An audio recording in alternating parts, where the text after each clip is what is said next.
Hello friends, and welcome to the Ignite the Light and NCBOLD presentation on Genius Hour. Please use the bit.ly/NCBOLD Genius Hour or the QR code to access my Canvas slides. Genius Hour will meet the ITSE education standards for citizen, collaborator, and designer standards. Genius Hour also covers the ITSE student standards for knowledge constructor, innovative designer, and global collaborator.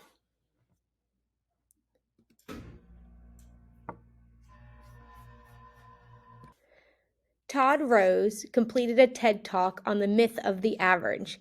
He argued that in schools, a design on average is a design for nobody. Designs for the average learner marginalize students who may have needs that do not quite fit that particular learning experience. You can pause the video and watch the myth of the average. A 6-word story is a teaching strategy that allows students to practice summarizing and selective word choice. Students use an image or an article as the basis for a story that conveys a big idea using only 6 words. In the presentation,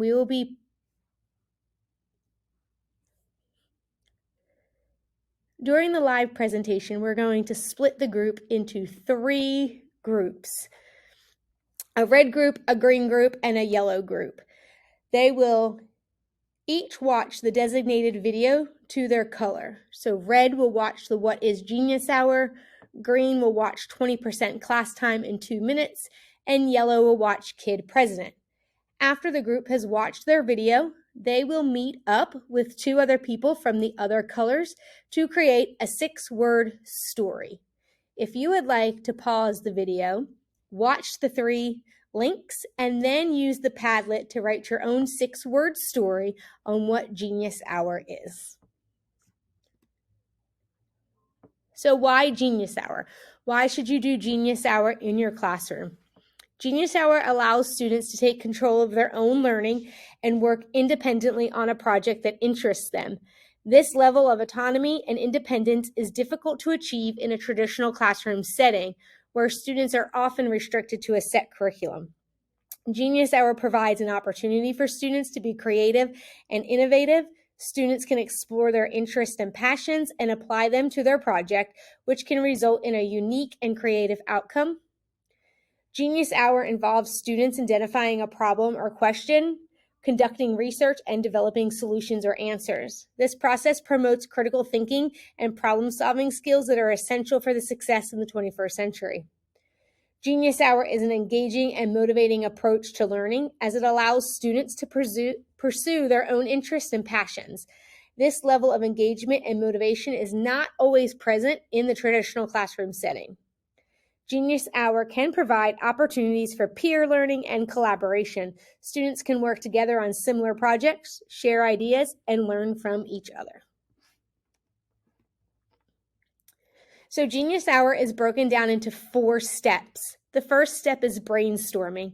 Students are encouraged to think about their interests and passions and brainstorm ideas for their project. We are helping the students generate a variety of ideas and possibilities. We want them to be open-minded, embrace creativity, and not to be afraid to think outside the box. So for the brainstorming, what we did in the classroom is we designated 1 hour a week to Genius Hour. Our day was Tuesday from 10 o'clock to 11. So every Tuesday from 10 to 11 for about 12 weeks, we worked on our Genius Hour projects. Each week, the media coordinator would come in and help us during the Genius Hour. And then sometimes we had our instructional tech facilitator in there, more for stage 3 and 4 of Genius Hour. The first week we met, we talked about Genius Hour and what it was going to look like for our class. Our first step was brainstorming to get ideas. We had posters around the room that students would answer, and they would answer the following questions. What sparks your curiosity? What do you really enjoy doing? What do you love? What have you always wanted to make? And what is your dream job? If you pause the video and click on the link in the presentation, each question will take you to an answer garden that you can participate from home. In the live presentation, the participants will be up walking around the room and filling out their answers on the chart paper like our students did. After we went around and the students had an opportunity to answer all the questions, we had a debriefing that allowed us to go over the answers on the sheets. Students were encouraged to elaborate on anything that they had written, so that this is just the stage where we are just trying to get the kids' brains geared to where they want to focus on for their Genius Hour project. The second week after the brainstorming hour, we move into the interest survey. We start by using this video, Kane's Arcade. Kane's Arcade is a video about a young boy who built a mini arcade out of cardboard boxes and supplies around his father's used auto parts store in East LA. After a local filmmaker becomes his first customer and decides to tell the world about him, Kane's inspiring story has become a viral sensation. What this shows the students is that Kane had a passion for arcade games and decided to use all the boxes around his dad's shop to create a real-life arcade with prizes and tickets. The interest survey is meant to be a quick list of ideas to help the students determine their ideas for the passion project. The interest survey is linked if you would like to fill it out for yourself. In the third week, we start with a read aloud of The Most Magnificent Thing. The girl in this story, with her dog at her side, loves to make things. Her brain, she says, is an idea machine, so full of ideas that she can hardly keep up. But then one day, it isn't all of a sudden. The girl can't come up with a single idea for what to make. She tries everything, brainstorming, gathering new supplies, even jumping up and down on one foot to shake an idea loose. But nothing. The girl realizes with no ideas taking up space in her brain, it's filling with sad instead. What if she never has another idea again? So we talk to the kids and we have discussion questions that are based for this read aloud. We then use the interest survey to fill out the bracket.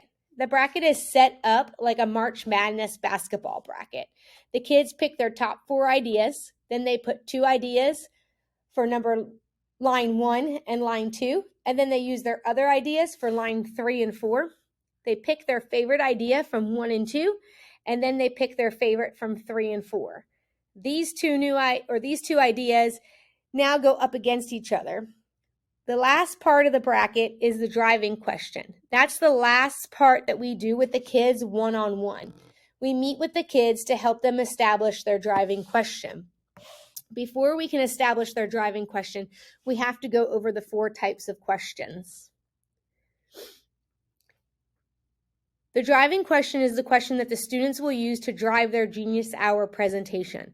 So the first type of question that we go over is yes and no questions. These are simply answered with a yes and a no and are not going to be appropriate for a 12-week research. The next question is an inch question, a question that has just one short answer. The answer can be found in just one search and not much research is needed. So who was the first president? The kids can Google that and have their answer.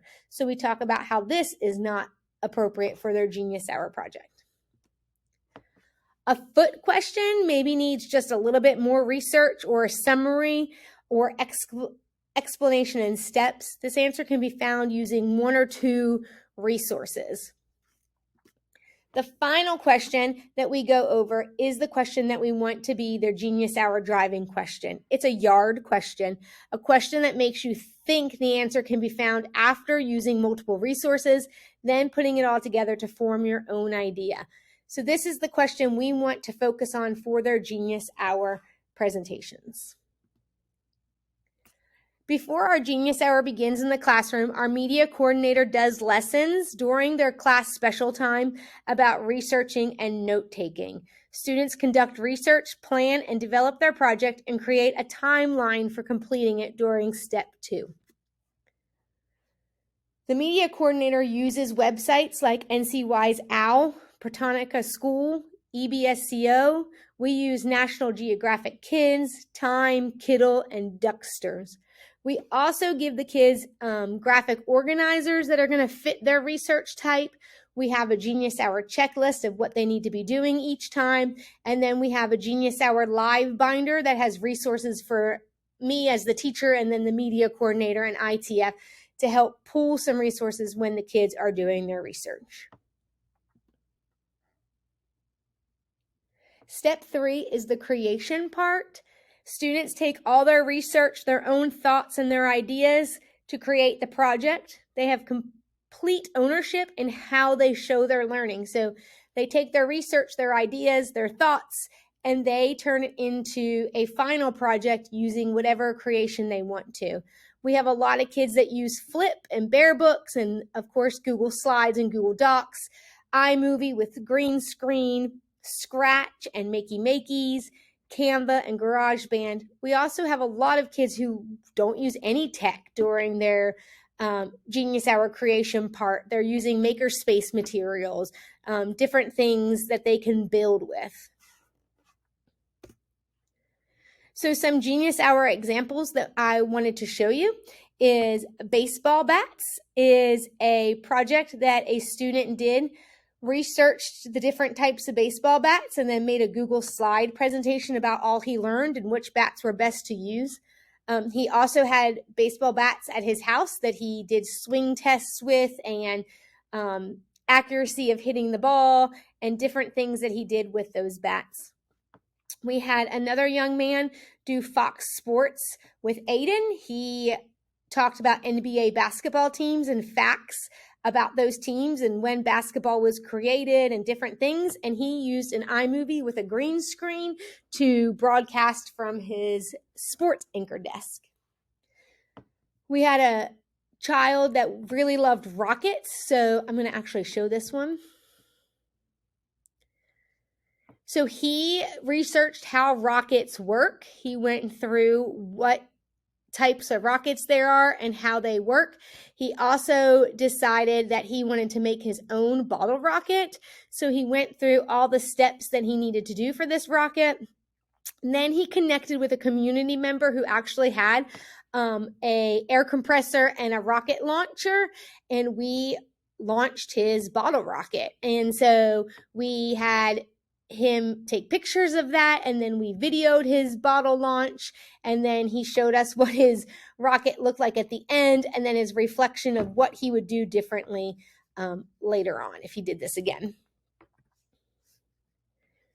Another one was a little girl researched how to write music, like how artists write music, and then she created her own song. She worked with the music teacher to get music to her song, and then we used iMovie to create a music video with her singing her song.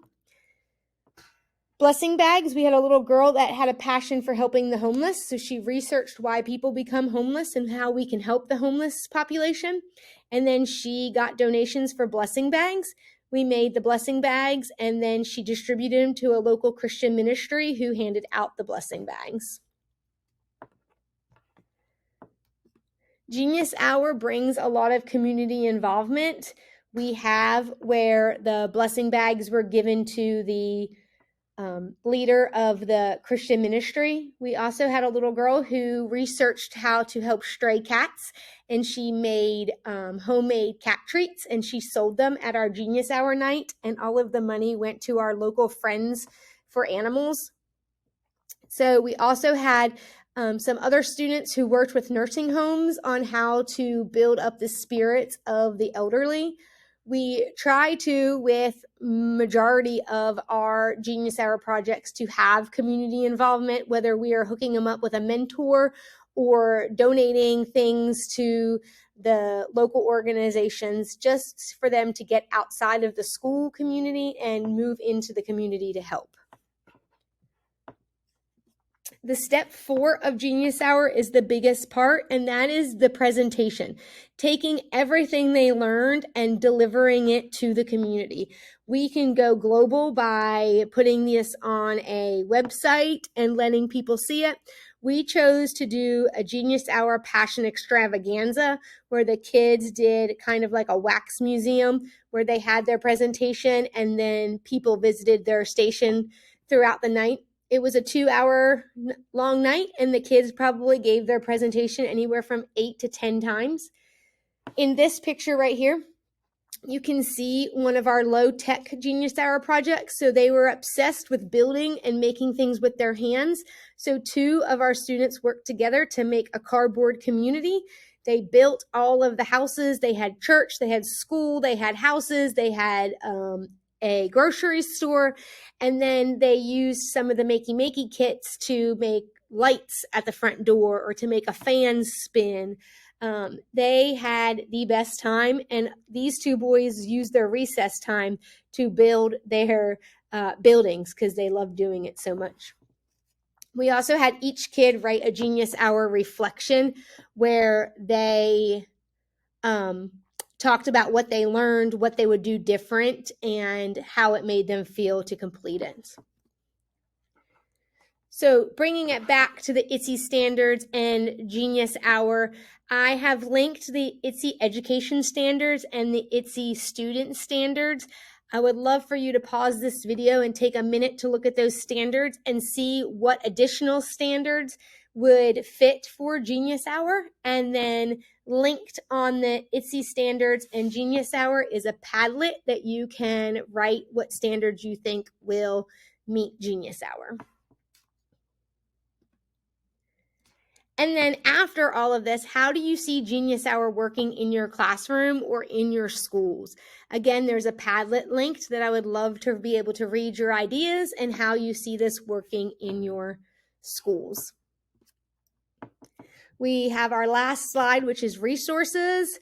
These are additional resources than what are linked throughout the presentation.